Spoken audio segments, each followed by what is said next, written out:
Caryl never imagined that 54 would feel this quiet. Not the peaceful kind of quiet, the kind you choose when you finally have enough time to sit by a window with a cup of tea and just breathe. This was the other kind. The kind that fills a room after someone leaves it and never comes back. The kind that settles into the corners of an apartment in Queens, New York, and reminds you every single morning that you are alone.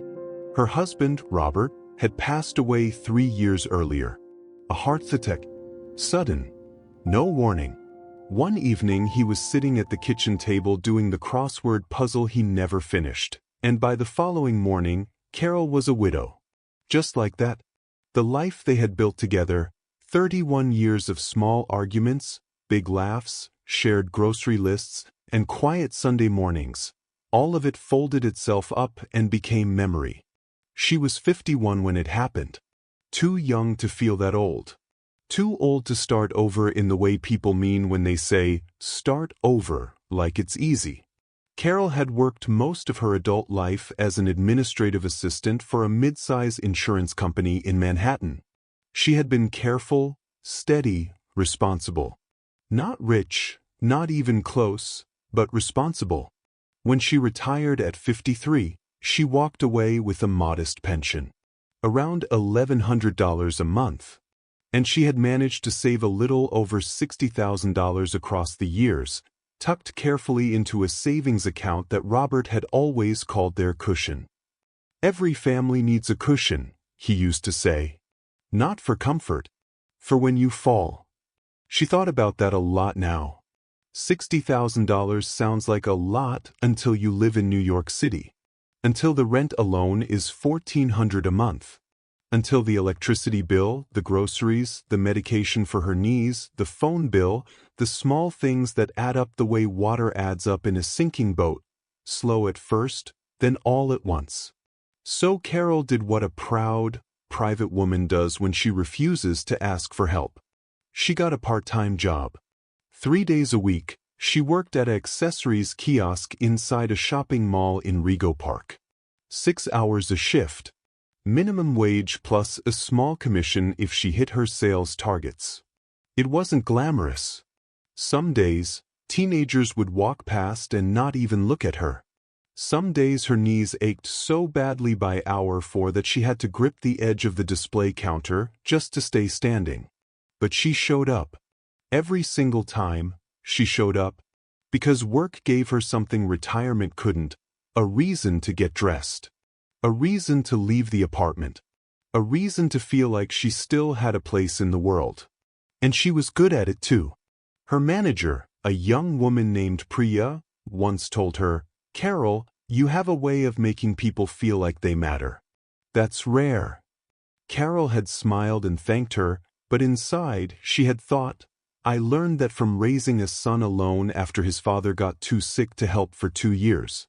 I learned that from 30 years of figuring out what people need before they ask. Her son was James. 35 years old. Tall like his father. Stubborn like her. He worked in logistics for a distribution company in New Jersey, and he lived about 40 minutes from Caryl with his wife Lucy and their 9-year-old son, Matthew. Caryl adored them. All 3 of them. But if she was being completely honest, the kind of honest you can only be with yourself at 2 in the morning when the apartment is dark and there's nobody to perform for, she loved Matthew with a fierceness that sometimes scared her. He was the one piece of her life that felt entirely uncomplicated. When Matthew climbed into her lap and fell asleep watching cartoons, Caryl felt something she hadn't felt since Robert died. She felt necessary. She felt like someone's whole world. And that feeling, that desperate, beautiful, terrifying feeling, was the beginning of all her trouble. Because Caryl had made a decision somewhere along the way, not a conscious one, not one she had ever said out loud, but a decision nonetheless.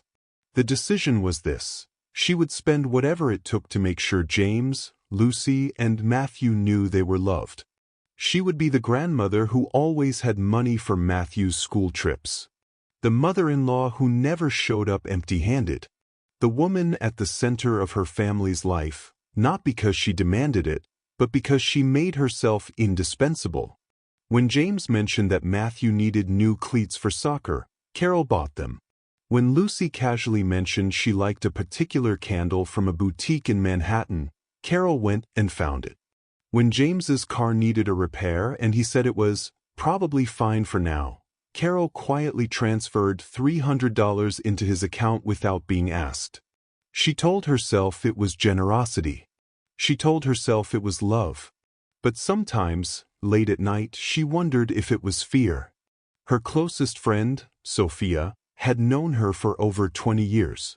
They had met in a church choir in their early 30s and had stayed friends through everything: marriages, children, job losses, grief. Sophia was 52, sharp, direct, and the kind of woman who said the thing nobody else would say because she cared too much to stay quiet. "Caryl," she had said one afternoon over coffee in Sophia's kitchen, "I'm watching you spend money you don't have on people who don't ask you to." Caryl had waved her hand. "They're my family, Sophia." "They are. And your family will still be your family when you're 75 and you have nothing left in that account. But who's going to take care of you then?" "James would never let anything happen to me." Sophia had looked at her for a long moment. The kind of look that says I love you too much to agree with you. "How do you know?" she had asked. "How do you really know?" Caryl hadn't answered. She had changed the subject. She was good at that. The truth was she didn't know. And the not knowing lived inside her chest like a stone she had learned to breathe around. She carried it everywhere, to work, to the grocery store, to James's house on Sunday afternoons when she brought homemade pie and watched Matthew run through the backyard and told herself, "This is enough. This is everything." She was spending, on average, $300 to $400 a month above her budget on her family. Gifts, dinners, contributions to things that were never really her responsibility. Each month her cushion got a little thinner. Each month, the number in her savings account dropped a little lower. She noticed. She always noticed. But she pushed the worry down, covered it with the next gift, the next dinner, the next transfer, the next moment of feeling needed. And nobody told her to stop. Not James. Not Lucy.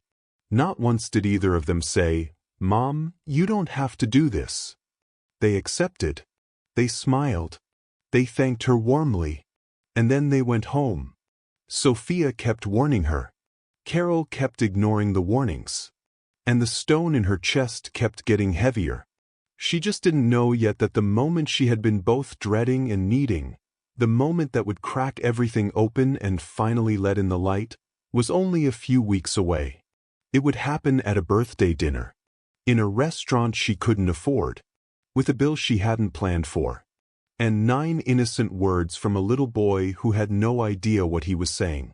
9 words that would change Carol's life forever. James turned 35 on a Thursday in October. The leaves in New York had just started turning, that brief, beautiful window when the city looks like it belongs on a postcard before the cold comes in and reminds everyone that beauty here is always temporary. Caryl had been thinking about James's birthday for weeks. She wanted it to feel special. She wanted him to feel celebrated. She wanted, if she was being truthful with herself, for him to look at her across a table and think, "My mother loves me. My mother shows up." It was Lucy who suggested the restaurant. "There's this place in Manhattan," she had mentioned one Sunday afternoon while Caryl was washing dishes after dinner at their house. "On the Upper West Side. James has been wanting to try it for months. It's a little fancy, but it would be so nice for his birthday." Caryl had nodded. "That sounds wonderful. Let's do it." She hadn't asked about the price. She told herself she was being spontaneous, generous, present. But somewhere underneath that, in the quiet place where honest thoughts live, she knew exactly why she hadn't asked. Because asking would have meant admitting she needed to ask. And admitting that meant admitting she had limits. And admitting limits meant risking the one thing she was most afraid of, being seen as less, being needed less, being loved less. So she said yes, and she smiled, and she went home and looked the restaurant up online. The entrees started at $42. She closed the browser, opened it again, looked at the menu one more time, told herself it would be fine. She would be careful the rest of the month. She would skip a few things. She would make it work the way she had always made things work, quietly, privately, without complaint. The evening arrived. Caryl wore the navy dress she saved for occasions. She took the subway into Manhattan, transferred at Times Square, walked 3 blocks in heels that had started to pinch by the second block. When she pushed open the door of the restaurant, she was immediately inside a world that felt like it had been designed to make people like her feel like guests in someone else's life. Soft lighting, white tablecloths, waiters who moved with the kind of quiet efficiency that signals money without ever mentioning it. The smell of something rich and slow-cooked drifting from the kitchen. James stood up when he saw her. He hugged her, kissed her cheek. "Mom, you look great." Lucy waved from across the table. Beautiful as always, put together in that effortless way that made Caryl simultaneously proud and somehow aware of every year on her own face. Matthew was already in his seat, swinging his legs under the table, studying the dessert menu with the intensity of a small person who has his priorities exactly right. "Grandma!" He launched himself out of the chair and into her arms. She held him tightly, breathed him in. That little boy's smell of outside air and something faintly like grape juice. For just a moment, everything else fell away. The pinching heels. The menu prices she had memorized. The stone in her chest. All of it dissolved into this one small boy who said her name like it was the best word he knew. They sat down. They ordered drinks. The conversation was warm and easy the way it always was when everyone was happy and nothing had gone wrong yet. James talked about a project at work. Lucy mentioned that Matthew had gotten the highest score in his class on a math test. Matthew, when asked about the math test, shrugged and said he just thought about it like a puzzle. Caryl laughed, real, genuine laughter, and thought, "This is what I work for. This is why I show up at that kiosk 3 days a week with aching knees. This right here." She ordered carefully. A starter she didn't really want because it was the cheapest thing at the top of the menu. An entree she picked not because she wanted it but because it was $4 less than the one she actually had her eye on. She drank water instead of wine. She smiled through all of it and nobody noticed, because she had spent 30 years learning to smile through things without leaving any evidence. The dinner lasted almost 2 hours. The food was good, genuinely good, the kind that justifies the price in a strictly culinary sense even if nothing else does. Matthew had a steak. James ordered a bottle of wine that Caryl saw listed on the menu at $80. Lucy had salmon.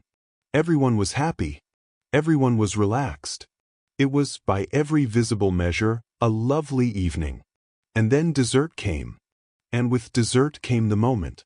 Matthew was eating chocolate cake with the focused dedication of a child who understands that chocolate cake is serious business. James was laughing about something with Lucy.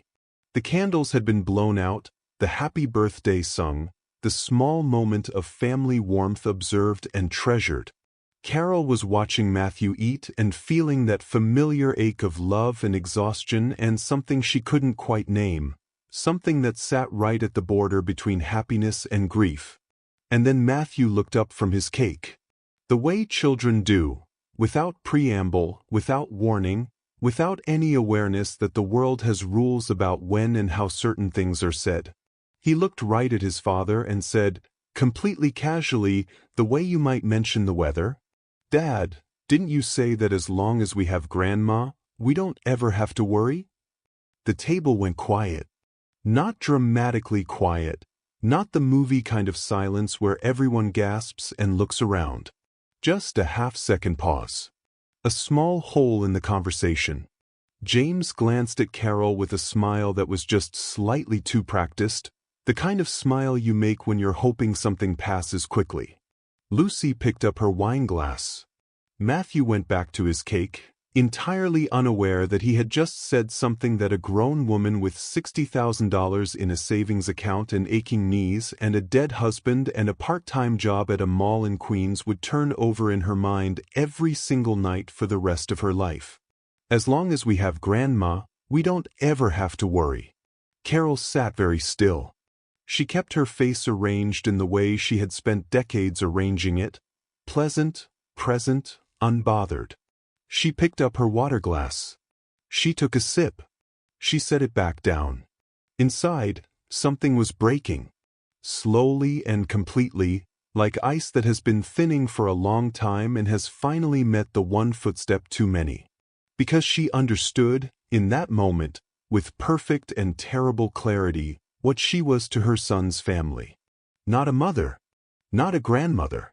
Not a woman who was loved for who she was. She was a safety net. She was infrastructure.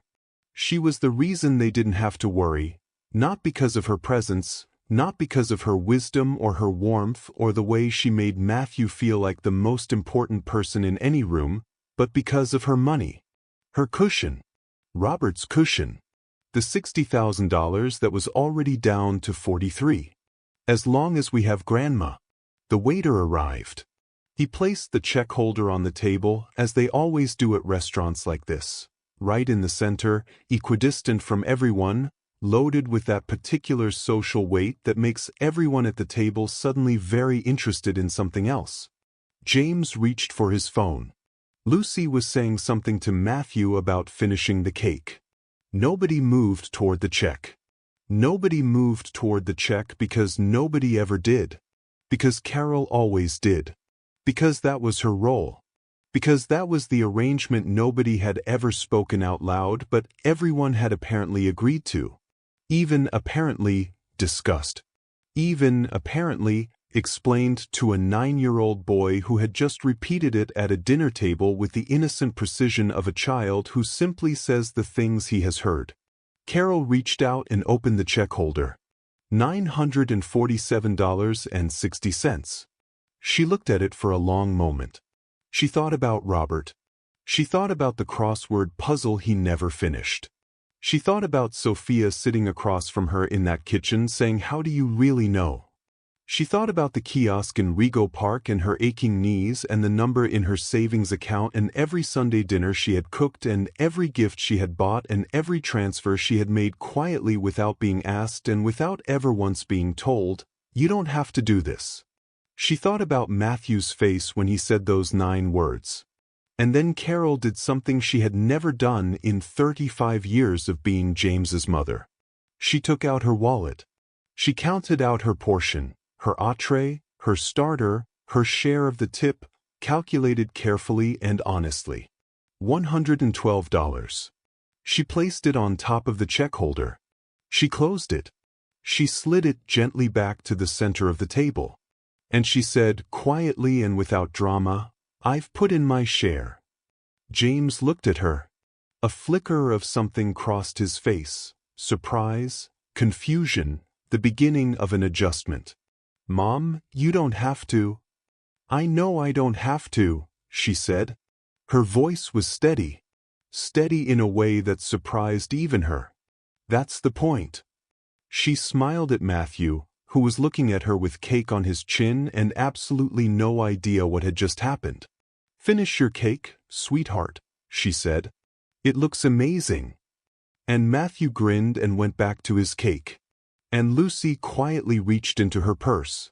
And James looked at the check and then looked at his mother, and for just a moment, just one brief, unguarded moment, she saw in his eyes something she recognized. Not anger. Not hurt. Something more uncomfortable than both of those things. Recognition. Caryl folded her hands in her lap. The stone in her chest, that weight she had been breathing around for years, she could still feel it. But something had shifted.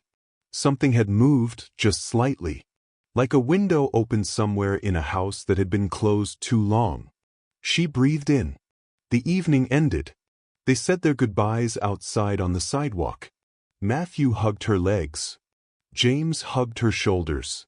Lucy said, "Thank you for coming, Caryl," in a voice that carried something new in it, something Caryl couldn't fully name but would spend the drive home thinking about. She took the subway back to Queens alone. She sat in the orange plastic seat and watched the tunnel walls blur past in the dark, and she held her purse in her lap, and she did not cry. She had done her crying for other people for long enough. Tonight, she just sat with what had happened. She let it be real. She let it land. When she got home, she poured a glass of water, sat down at her kitchen table, and opened the notebook she kept in the drawer next to the stove, the one where she tracked her monthly expenses in small, careful handwriting the way Robert had taught her. She turned to a fresh page. At the top, she wrote the date, October, the year, and underneath it she wrote 3 words. No more pretending. She sat there for a long time after that, in the quiet of her Queens apartment, with the city humming faintly outside her window. And for the first time in a very long time, the quiet didn't feel like absence. It felt like the first moment of something. Like the silence before you finally say the thing you have been needing to say. Like the breath before the beginning. She didn't know yet exactly what she was going to do. She didn't have a plan. She didn't have answers. But she had the question. Finally and clearly and without flinching, she had the question. What is the rest of my life actually for? And that question, for a woman who had spent decades living for everyone else, was the most revolutionary thing she had ever asked. The morning after the dinner, Caryl woke up at 5:47. She hadn't set an alarm. She rarely did anymore. Her body had developed its own schedule after decades of early mornings, the kind of internal clock that retirement couldn't reset no matter how much her doctor told her to rest. She lay in bed for a few minutes, staring at the ceiling in the gray pre-dawn light, listening to the familiar sounds of the building waking up around her. A door closing 2 floors up. The elevator humming. A car alarm somewhere on the street below that went off for 30 seconds and then stopped, as if it had thought better of the whole thing. She felt different. Not lighter exactly. Not healed. Not the way people describe transformational moments in movies, that sudden clarity, that sweeping musical score, that feeling of the world rearranging itself into something clean and new. It wasn't like that. It was quieter than that. More like the feeling after a fever breaks. Still weak. Still a little raw. But the worst of it was over. And the temperature was going down. She got up, made coffee, sat at the kitchen table with her notebook still open in front of her from the night before. She read the 3 words she had written. No more pretending. She picked up the pen. And for the next 2 hours, while the coffee went from hot to warm to cold and the city outside her window shifted from gray to pale gold, Caryl did something she had been avoiding for almost 3 years. She looked at the truth. She wrote down every number. Every real number. Not the rounded, softened, slightly optimistic version she kept in her head, the real ones. Her pension, $1,120 a month. Her part-time income, roughly $600 a month on average, more in good months, less in slow ones. Her rent, $1,400. Her utilities, around $140. Groceries, about $280. Medication, phone, transit, laundry, the small ordinary costs of being alive in New York City. Another $200 conservatively. She added it up. Then she added it up again because the first answer made her set the pen down and breathe for a moment. When she was honest, fully, completely, uncomfortably honest, she was spending somewhere between $200 and $300 more every month than she was bringing in. Not on herself. On them. On gifts and dinners and quiet transfers and all the invisible ways she had been buying her place in her son's life. And she had been doing it for almost 3 years. She opened her phone and checked her savings account. The number she found there was $41,230, down from $60,000. Nearly $19,000 gone in less than 3 years. $19,000 of Robert's cushion spent not on emergencies, not on her own needs, not on anything that would matter when she was 70 and her knees were worse and her pension was the same and the world kept getting more expensive. Spent on being needed. She sat with that for a long time. Then she called Sophia. It was just past 8 in the morning. Sophia picked up on the second ring the way she always did, like she had been expecting the call, like she had been waiting patiently for Caryl to arrive at the place Sophia had been standing for years. "Tell me," Sophia said. Just that. No hello. No preamble. Just tell me. So Caryl told her. All of it. The dinner. The price. Matthew's words. The check holder sliding back to the center of the table. The subway ride home. The notebook. The numbers. When she finished, there was a pause. Not uncomfortable, the kind of pause that belongs to a friendship old enough to hold silence without filling it. "How do you feel?" Sophia asked. "Scared," Caryl said. "And I don't know. Something else. Something that feels almost like relief, but I'm not sure I've earned it yet." "You've more than earned it," Sophia said. "You've been paying for it for 3 years." They talked for almost an hour. And in that hour, Sophia did something that Caryl would later think of as one of the greatest acts of friendship she had ever received. She didn't say "I told you so." She didn't remind Caryl of every warning she had given, every cup of coffee, every conversation where she had tried to make Caryl see what she wasn't ready to see. She just listened. And then, when Caryl had said everything she needed to say, Sophia asked one simple question. "So what are you going to do now?" And Caryl, who had spent the last 2 hours staring at numbers and the last 3 years staring at fear, said, "I'm going to make a plan." The plan started small. The way all real plans do. The first thing Caryl did was write out what she actually needed every month to live with dignity. Not extravagance. Not luxury. Dignity. A warm apartment. Enough food. Her medication. A transit card. A phone. A small amount set aside for the unexpected, because the unexpected always comes. Robert had taught her that. She landed on a number. $1,750 a month. Her income, when she added the pension and her part-time work, was $1,720 on a slow month. Closer to $1,850 on a good one. For the first time in years, she was almost breaking even. Without the spending on James and Lucy and Matthew, the gifts, the dinners, the transfers, she was almost exactly where she needed to be. The problem had never been that she didn't make enough money. The problem was that she had been spending money she didn't have on love she already possessed.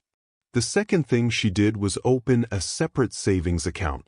She had read about this once in a magazine at the doctor's office. The idea of a dedicated account that you treat as untouchable. Not for emergencies. Not for family. Just for future Caryl. The woman she was going to be at 65, at 70, at 75. The woman who would still need a warm apartment and medication and food and dignity, even when her knees were worse and the mall job was a memory. She transferred $150 into it the same day she opened it. It wasn't a lot. She knew it wasn't a lot. But she also knew, the way you know something not just in your head but in your chest, that it was the most important $150 she had moved in 3 years. Because it was money that said, "I matter too. My future matters. I am not just here to be useful to other people." She named the account, in her phone contacts, Future Caryl. She smiled a little when she did it. It felt both silly and serious at the same time. The best decisions often do. The third thing, and this was the hardest thing, harder than the numbers, harder than the account, harder than any of it, was the conversation with James. She called him 4 days after the birthday dinner.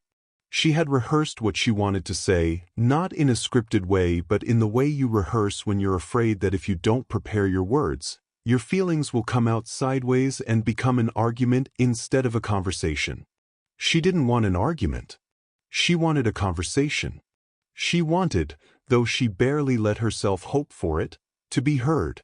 James answered on the third ring. He sounded slightly wary. She suspected he had been waiting for this call too, in his own way, for his own reasons. "How are you?" "I'm okay," she said. "I want to talk to you about something." Not in an angry way. Just, honestly. There was a pause. "Okay." She told him what she had told Sophia, but differently. She didn't lead with the numbers. She led with herself. She told him that she had been scared since his father died. That the fear of being alone, of being unnecessary, of being the kind of mother whose son visits out of obligation rather than love, that fear had been driving decisions she should have been making with her head. She told him that she loved him, that she loved Lucy, that Matthew was the joy of her life and would be until her last breath. She told him none of that had changed. And then she told him that she couldn't keep doing what she had been doing. That she had looked at her numbers, and the numbers were frightening, and she had been pretending they weren't. That she needed him to understand that from this point forward, she would be present, she would be loving, she would show up in every way that mattered, but she could no longer be the financial cushion for his family's life. The silence that followed was long enough that she checked the phone to make sure the call was still connected. Then James said quietly, "Mom, I didn't know it was that bad." "I know you didn't," she said, "because I never showed you. That was my mistake too." Another pause. "What Matthew said at dinner. You don't need to explain it. I want to. We've talked sometimes about, if something came up, that you might. I shouldn't have said it that way. I shouldn't have said it at all." "No," she said, gently but clearly. "You shouldn't have." The conversation lasted 40 minutes. It didn't resolve everything. Real conversations between real people who love each other and have complicated histories never resolve everything in 40 minutes. But something shifted. Something honest was spoken that had been unspoken for too long. James told her he didn't want her sacrificing her security for them. He said it in a way that sounded genuine. She chose to believe him, not blindly, but as a first step. A foundation. Something to build on. When she hung up, she sat for a while in the stillness of her apartment. Then she did something she hadn't done in months. She made herself a real dinner, not the abbreviated, low-cost version she had been eating to save money for everyone else, but an actual meal. Roasted chicken. Roasted vegetables. The good olive oil she had been saving for a special occasion and had finally decided that feeding herself counted as a special occasion. She ate alone. She ate slowly. She listened to the radio, an old jazz station Robert had loved, and she let the music fill the room the way silence used to, but warmer. And after dinner, she opened her notebook again. Not to look at numbers this time. To write. She wrote about what she wanted the next chapter of her life to look like. Not in grand terms. Not in the language of vision boards or motivational posters. In specific, ordinary human terms. She wanted to sleep without the low-level anxiety that had been humming underneath everything for 3 years. She wanted to walk into a restaurant and order what she actually wanted without doing math in her head. She wanted to know that at 65, at 70, she would not be a burden to anyone, not because she had sacrificed herself to prevent it, but because she had been smart enough, finally, to take care of herself while she still could. She wanted to stop performing love and start receiving it. She wanted to find out whether what she had with James was real enough to survive honesty.